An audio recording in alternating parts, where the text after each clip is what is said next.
Hello there, Isaac. Once again, we come back to the matter of atonement. We're going to start on lesson 5 now, and we're going to talk about the Day of Atonement. That's where we've come to in our progression on atonement. Now, you'll be looking back and saying, well, there's a lot on atonement in the Old Testament, and you haven't got even hardly started on it yet. The principle of atonement, when we talked about finding the principle of atonement, I'm sure you said to yourself, how will we ever do that? Well, now you look back and you find that it was so simple, the principle of atonement, that it is possible for sin to be covered. And this was built into the sacrificial system, and we've already seen a lot of the progression as we came through Noah and Isaac and Abraham, and now we come to the time when we look at the Day of Atonement. Now, we looked at the sin offering in the law last lesson, and we saw that the sin offering was built into the law, and this is a very important part of it. What distinguished the sin offering from the other offerings? I want you to get this bit in your head. It was sacrificed outside the camp. That was what typified the sin offering. It was sacrificed outside the camp. But lesson 5, in regard to the Day of Atonement, there is another facet that we do well to look at here. Atonement was made in the tabernacle. So we're going to look at the tabernacle today. It was made in the Holy of Holies, within the veil, in God's very presence. Now, for atonement to happen, it was necessary that God's righteous demands be satisfied before atonement could be made. God's anger had to be appeased, and God be well disposed toward his people. But how could mankind satisfy God's righteous demands? We've already established that mankind couldn't do this. And so what was God going to do about it? With the giving of the law and the commandments, it was now obvious that mankind had fallen far from where God intended them to be. We talk about it when mankind sinned. We talk about it as the fall. How far did he fall? So very, very far. And the law was there to tell us how far we fell. And when we look at the law, we see that the law, far from saving and restoring them, judged them and condemned them. And so, with the giving of the law, we know how far we fell. Right. The high priest, when he came within the veil to sacrifice to God, was immediately under the judgment and the condemnation of the law, because he knew that within the veil, in God's very presence, he faced the law. Now, we've got to understand this whole situation, and to understand this, we must first look at the tabernacle and get some idea of its size and its shape and its significance. And that's what we're going to try and do this lesson. To do this, we must read Exodus 25, 26 and 27. Now, you're going to have to go away and do this when you can do it later, but we'll go through this and we'll keep hitting these different chapters. And to understand the high priestly role, we must read Exodus 28. And then to get a fuller understanding, we need to read Exodus 35 to 40. Now, that's a lot of reading for you to do. You don't need to do it just now. But we'll look at different parts of these chapters. And I want you, as time goes on, to read these chapters and read them over and over. You cannot read about the tabernacle too much because it's so important, and everything within the tabernacle is extra special, and everything within the tabernacle is part of the doctrinal mosaic of all the doctrines. So it's very important for you to have a really good handle on the tabernacle. Now,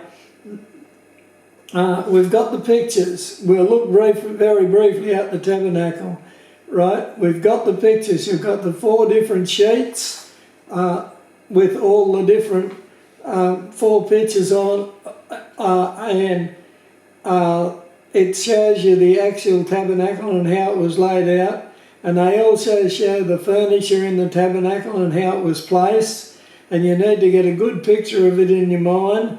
Every part is important. Now, it speaks about cubits. A cubit is approximately 18 inches, approximately 45 centimetres. A cubit is actually the distance from a man's elbow to the tip of his fingers. From his elbow, can you see that? To the tip of his fingers. So it's approximately 18 inches, 45 centimetres. In the Bible, there are 3 cubits that are used. There's a small cubit and there's a large cubit, but the one that we're talking about here in the sanctuary, in the tabernacle, is what's called the standard cubit. So it's about 45 centimetres.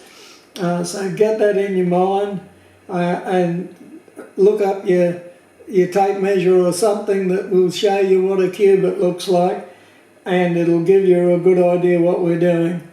Now, the tabernacle itself consisted of 3 sections. If you look at your pictures, you can see the 3 sections as I talk about them.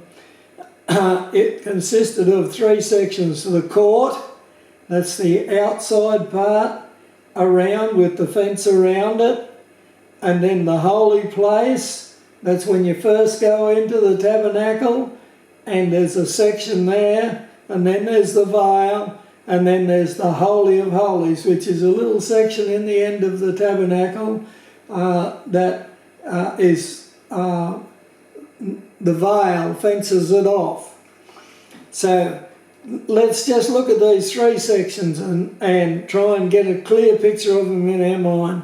What do we know about the court? Well, Genesis 27, 9 to 19.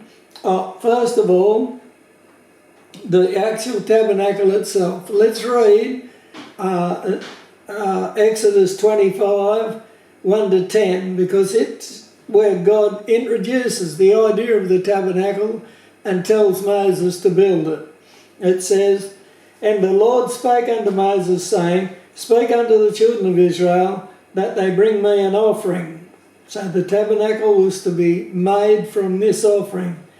"Of every man that giveth it willingly with his heart shall ye take my offering." So it had to be a voluntary offering. It wasn't a mandatory thing. God said, "Every man that giveth it willingly with his heart. And this is the offering which ye shall take of them."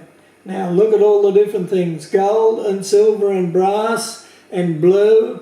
Now these things are linen, blue and purple and scarlet, and fine linen and goat's hair, and ram skins dyed red, and badger skins, and shittim wood, oil for the light, spices for the anointing oil and for the sweet incense, onyx stones and stones to be set in the ephod and in the breastplate, and let them make me a sanctuary. So the tabernacle is called a sanctuary, that I may dwell among them, according to all that I show thee after the pattern of the tabernacle, is the word tabernacle, and the pattern of all the instruments thereof, even so shall ye make it. So the tabernacle was called the sanctuary, and the word tabernacle itself, it actually means a tent, but it means a bit more than that.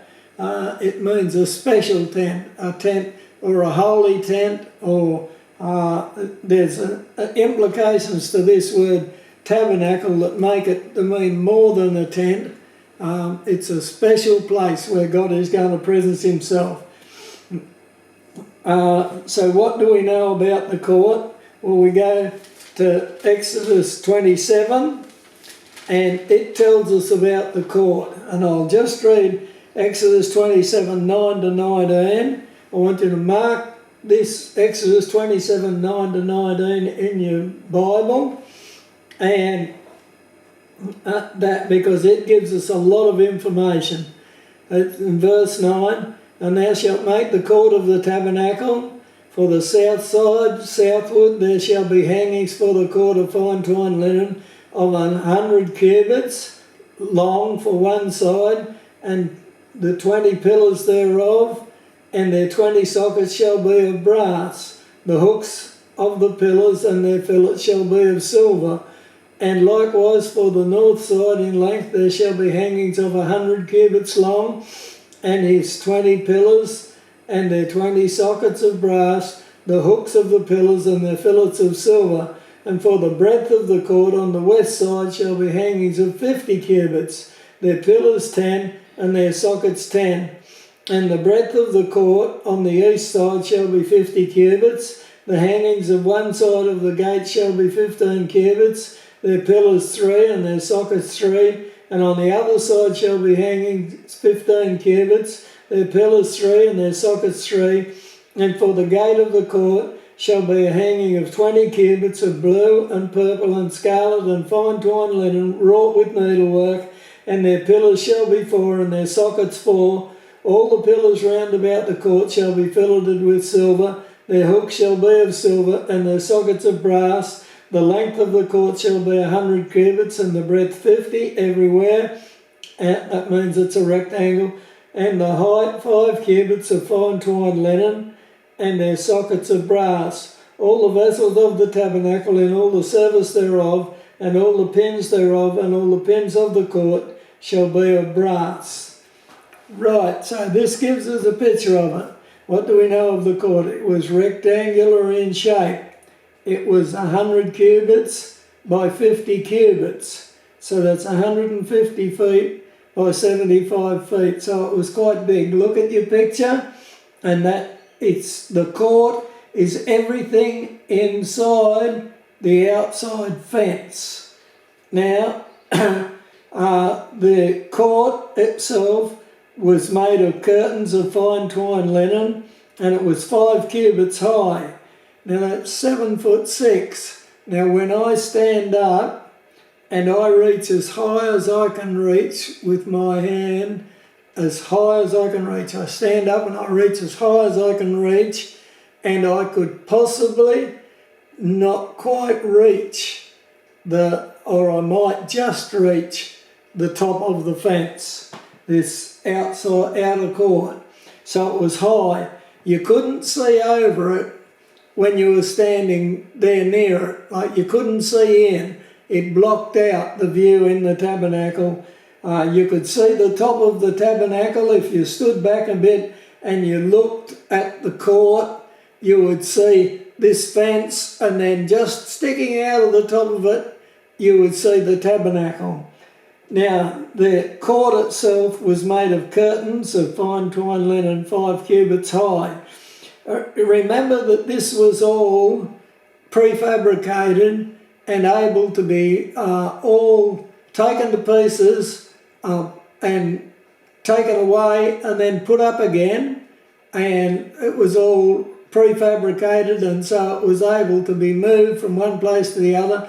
And we read in Exodus that it did move in the wilderness. As they went through the wilderness, they packed it up and they took it to the next place, and then they put it all up again, and then they packed it up and they took it again until eventually they got into the promised land.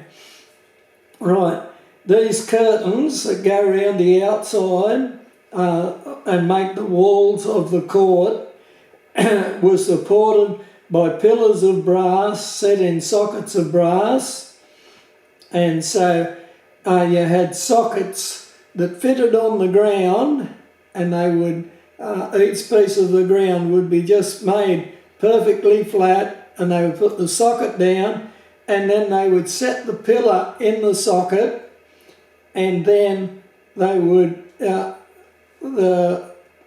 put the curtains. The curtains were hooked to the pillars by hooks of silver into fillets of silver. There was on each pillar of brass there was a little thing that they hooked the curtain into.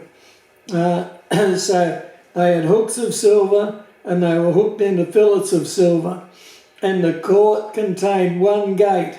And if you look on your picture, you see the gate was 20 cubits. It was very big and very wide considering the size of the court. The gate was quite big. Now, what was in the court? Well, of course, the tabernacle was in the court. That was the main thing that was in the court. But also, we see that the laver was in the court. Now, have a look at Exodus 38:8.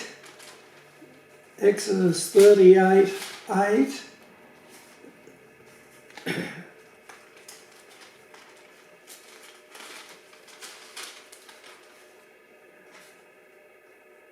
Exodus 38:8.